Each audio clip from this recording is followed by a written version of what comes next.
This really annoyed me, so I want to help you avoid the same situation. Before I get started, keep in mind that this video is not about what you eat. I don't care what you eat. You can be a vegan, vegetarian, Twinkierian, carnivore, or whatever. It doesn't matter to me. This video is about a much bigger problem. How's it? My name is Hugh and I was in Finland recently, and on the last day I was really hungry and all the restaurants in the area were closed. So I went to the supermarket to buy some food. So I got this Korean barbecue, I got a side salad, and a Finnish blueberry juice. When I got the barbecue home, however, I noticed something that I did not notice in the store. And this is not the first time that this has happened to me. More on that in a minute. But the last time this happened to me was in San Diego. I bought some cheese, or what I thought was cheese. I put the cheese on a sandwich and I took a bite, and that was one of the most disgusting things I've ever eaten. It tasted like a piece of plastic infused with a mixture of cleaning products. So my wife and I threw it out immediately. And later on we got curious. So we dug the package out of the trash to see if it was expired or what was the problem with that cheese. And in tiny little letters on the back, it said vegan. Seriously, I have never eaten wax paper, but I'm 1000% sure that wax paper tastes better than that cheese. Has this ever happened to you? Let me know in the comments below. All right, now back to the barbecue. As you can probably guess, that's what happened in this situation. And I thought this was something that only happened in the US, but apparently it happens in other countries too. And this is potentially fooling millions of people. Here's the proof. I'm gonna break down this label right now. Now, in all fairness, if this was entirely unfinished, then I would have no excuses. I bought it blind and fair is fair, right? I didn't know what I was getting, so that's cool. But I feel that this company selectively used English to entice me to buy without properly disclosing what was in the package. So if you look at the label, right here it says Rebel Eats in English and Korean barbecue in English. Now the only other thing that is in English on this package is the tiny little letters in the back. On the bottom right there it says no meat, no big deal.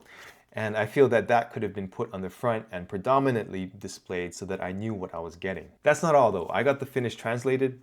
And this part up here says it has barbecue sauce, onions, pea protein, red cabbage, and jasmine rice. So even in Finnish, it's not super clear that this is a meat substitute product. Now, some of you might look at this label and say, okay, so in Swedish, there's this plantsarad here, which could have tipped me off. But number one, I can't assume that that means plant-based because I don't know Swedish. And number two, a plant-based diet does not mean you're vegan or vegetarian. So if we take a look at the Harvard Medical School website, this article here says that a plant-based diet is a diet where somebody gets most of their food through plants, but it does not exclude meat. And therein lies the problem that I have with these meat substitute companies. At least to me, it seems like they want to trick us into eating these meat substitutes, and we'll love it so much that we will see the light and stop eating meat. Sorry, but that's not going to happen. Just like with the cheese, I tried a tiny little piece of this Korean barbecue and it was completely terrible. I'm not a picky eater, but it was actually inedible. I had flashbacks to the time when I was 9 years old, and my mom went through a phase where she thought that eating meat was bad, so she served us gluten instead.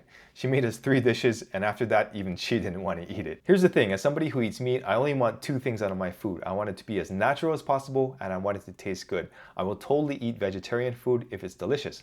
I had some amazing squash ravioli recently. That's why I feel that these companies don't have to make terrible meat substitute products. They would make a ton of money if they just made really good natural vegetarian food. I would totally buy it. Unfortunately, I don't think that these companies will stop doing this though. I emailed this company about a month ago and I never heard back, so they don't care. The moral of the story is be careful of what you're buying, read the labels carefully, and obviously this is a reminder to me also because I bought this product.